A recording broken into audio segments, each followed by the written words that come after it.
Imagine you are looking at a standard, unwitnessed slip and fall case.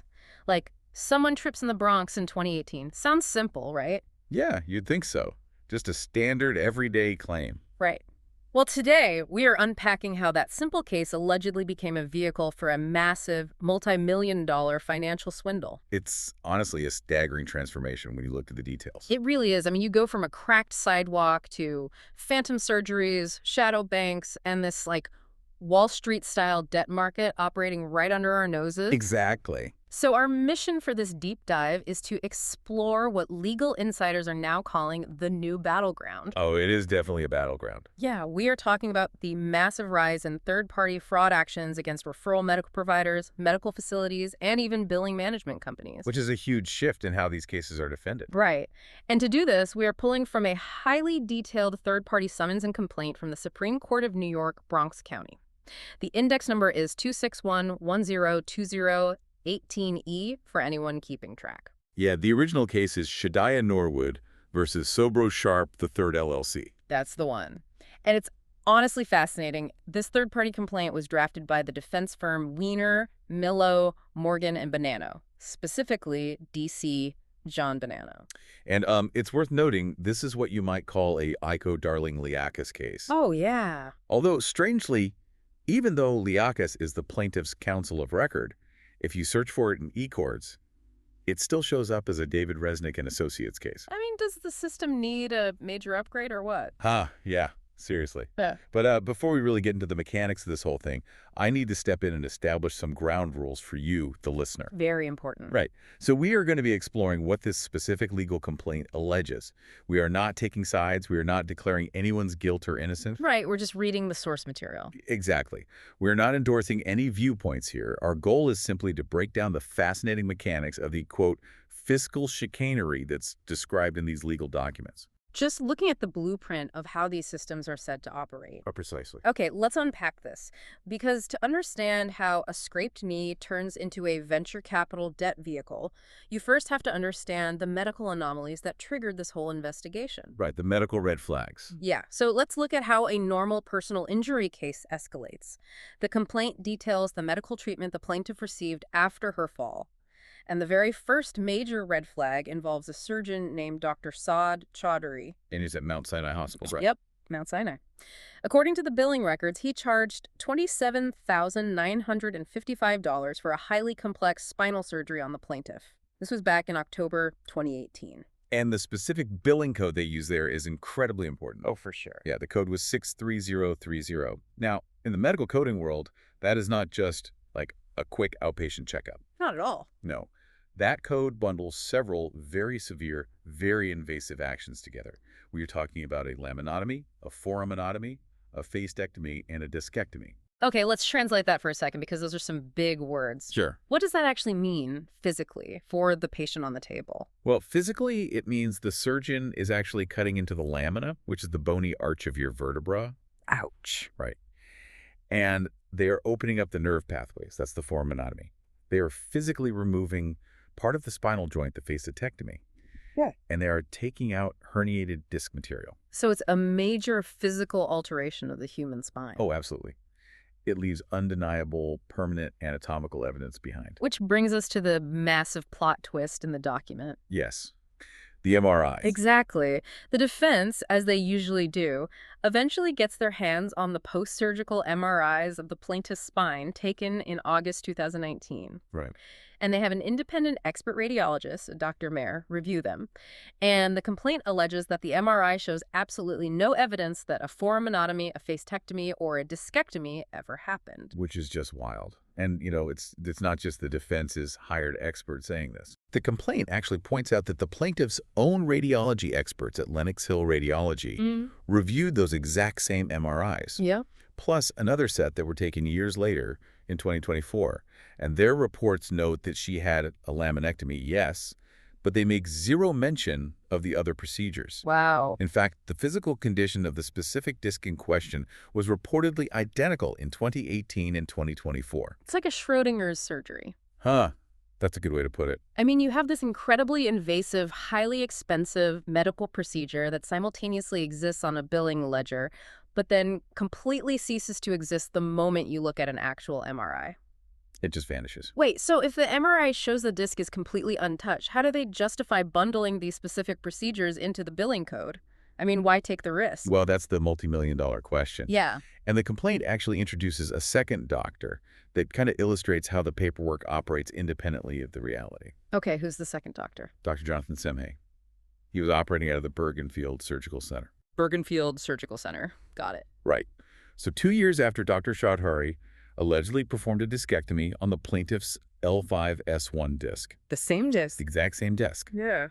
The records show Dr. Semhay performing a percutaneous discectomy on it again. But wait, if you are a surgeon opening up a spinal column, wouldn't you immediately notice that someone had already been there cutting away joint material 2 years prior? You absolutely would. Right. But the complaint alleges that Dr. Semhay used a, quote, canned, pre-printed operative report to document this second surgery. Canned, like a template. Basically, yeah. Mhm. The date was printed on the form, but the facility name and the patient details were literally handwritten in blue ink. You've got to be kidding me. I'm not. Mm-hmm. Furthermore, the body of the surgical report didn't even mention the plaintiff's name, her age, or the date of her accident. What did it say? It just referred generally to the patient. Unbelievable. And I'm guessing it made absolutely no mention of the fact that another surgeon had supposedly already operated on that exact same spinal disc? Precisely. Zero mention. What's fascinating here is how the paper trail completely contradicts the physical evidence. It's like they are operating in two different realities. Yeah. These subsequent medical providers are operating on paper, at least in complete isolation from one another. They're building this siloed documentary record that exists purely to generate a receivable. Which brings us to the next logical question, right? Money. Exactly.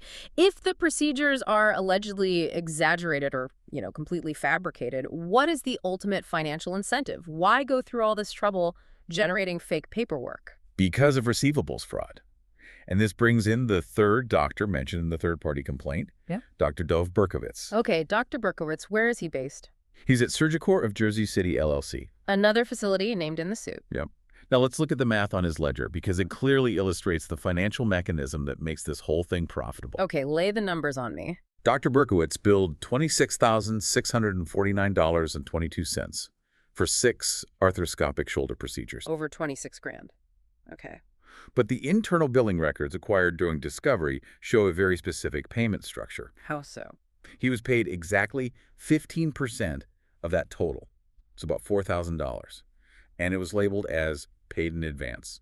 Wait, paid in advance? And what about the remaining 85%? That's like over $22,000. Right. According to the manual entries on the ledger, that 85% was marked as a write-off. A write-off. Specifically, it was designated as funding woe. Wait, a write-off? Like he just forgave a $22,000 debt out of the goodness of his heart? No. I mean, why would a surgeon operate for pennies on the dollar? He wouldn't. And the complaint alleges that this money wasn't forgiven at all. It was factored. Factor. Okay, explain that. Factoring is a financial transaction where a business sells its accounts receivable, its future income, to a third-party financial company at a discount in exchange for immediate guaranteed cash. Ah, I see. So the 85% was sold to these funders. Exactly. The complaint names them as John Doe Funding Entities 1 through 10. Wow. And the source material actually brings in a real-world example of this, a non-party funding company called Villagomez Capital, LLC. Villagomez Capital. Right. They openly advertise this exact service. They run marketing campaigns targeting these premises, suits like our unwitnessed slip and fall in the Bronx. Because slip and falls don't have immediate insurance payouts, right? Like a car accident might. Exactly. So they offer surgeons immediate capital, say $25,000 to $75,000 for spinal fusion. So the doctor gets paid today. Yes. And the funder waits for the lawsuit to settle so they can collect the massive upside, compounded with interest. So it's essentially like selling a lottery ticket to a pawn shop before the numbers are drawn. You get guaranteed cash right now, and the pawn shop takes the risk on hitting the jackpot. That is a perfect analogy. But let me push back on this for a second.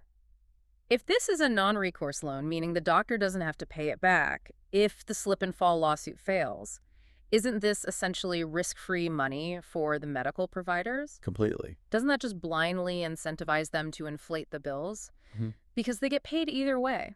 If we connect this to the bigger picture, That is exactly the core of the fraud allegation. It guarantees profits for the doctors regardless of the case outcome. It fundamentally alters the economics of personal injury law. Exactly. They generate the fraudulent receivable Right. specifically for the purpose of factoring it. Man. But wait, if the funder is taking all the risk, how do they guarantee they actually get paid when the lawsuit finally settles? Right, because they aren't the ones suing. Yeah, I mean, what stops the plaintiff from just taking the settlement money and disappearing? This has to connect the doctor's financial motives directly to the lawyers somehow, right? It does, and this is the legal linchpin of the whole operation. The letter protection, or the LOP. The LOP, I've heard of those. Yeah, they're common. Funding companies require the litigation law firm to sign this directive. It legally obligates the law firm to pay the funder directly out of any settlement award before the plaintiff even sees a dime. So the lawyer is contractually bound to act as the middleman. Exactly. But the complaint dives way deeper into the commercial law behind this. Yeah. Specifically, the Uniform Commercial Code, the UCC. Oh boy, UCC codes. Here we go. I know it's dense. But these funding agreements create what the UCC calls a healthcare insurance receivable. That's under UCC Section 9102A46. Healthcare insurance receivable. Okay. Right. Now, to protect their investment, to perfect their land, legally speaking, the funding company needs control over the entity holding the money. They need control over the bank. Okay, here's where it gets really interesting. Because when I was reading the sources, I saw this detail and my jaw dropped. The definition of a bank. Yes. Under UCC Section 9102A8, the definition of a bank actually includes a trust company. Right. And what is a personal injury law firm doing when they hold a settlement check for a client? They are holding it in an escrow account. They are acting as a trust company. Commercial law literally views the plaintiff's law firm as the bank. Yes. And the complaint details how these billing management companies, entities like ASC Strategic Revenue Solutions and M&D Capital Advisors, they take a percentage cut of these receivables, right? Right. Well, they actually listed the plaintiff's law firm, Alicus Law, as the, quote, insurance provider on the hospital billing records. Wait, they literally typed the name of the personal injury law firm into the box on the medical bill that asks for the patient's health insurance carrier. That is what the complaint alleges. That is insane. They turned the plaintiff's attorney into both the bank holding the collateral and the insurance company paying the claim. It's a completely closed loop. It's incredibly sophisticated. But I must clarify a very important point here, because the complaint is very explicit about this. Okay. They are not accusing the plaintiff's law firm of violating any rules of professional conduct. Oh, really? Right. There is no allegation that the attorneys representing the injured woman did anything ethically wrong. Okay, so the attorneys are just doing their normal job, trying to get a settlement, and they sign LOKs every day because it's standard practice. Precisely. The allegation is that the billing companies and the funding entities are weaponizing the law firm's standard legal practices to perfect their own financial collateral. Wow. Okay, so moving from the intricate legal mechanics, let's zoom out for a second. Sure. Why should you, the listener, care about this complex web in the Bronx? Well, it comes down to the ripple effect, the Yeah. damages. Right. Because of this self-reinforcing scheme of fabricated treatment and hidden factoring, a standard unwitnessed slip-and-fall case has ballooned into a multi-million-dollar nightmare for the defendants. The cost to the civil justice system is just astronomical. I mean, think about what the defense has had to spend. Hundreds of thousands of dollars. Easily. On legal fees, independent medical exams, private investigators, experts like Dr. Mayer. Just to unravel the fraud. Yeah. Just to prove that a surgery didn't happen. Exactly. And the complaint named so many entities. We mentioned Surgicor and Bergenfield, but they also named Brooklyn Premier Orthopedics and Pain Management, PLLC. Right, it's a whole network of facilities. Think about what this means for you. When legal and insurance costs skyrocket because of hidden fiscal chicanery like this, those costs don't just vanish. No, they get passed down. They eventually ripple out into society. They affect your insurance premiums, they affect the cost of doing business, and they erode the integrity of the medical system. And this raises an important question, which is why defense attorneys are circulating this exact complaint. It's a new battleground. Yes, The source material basically says this is the way. It's a call to arms for defense attorneys. Right. They're saying you need to review, understand, and defend your clients from this ubiquitous fiscal chicanery. Exactly. They are actively tracking and emulating these third-party actions.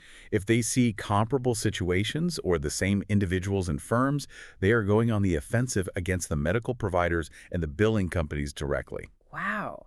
So what does this all mean? Right. We started with a slip disc in the Bronx, just a cracked sidewalk. Right.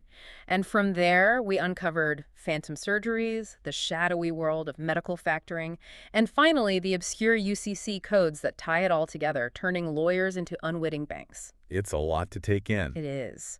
The rise of these third-party fraud actions is clearly the new blueprint for defending against inflated personal injury claims. It absolutely is. And, it leaves us with a really provocative thought to end on.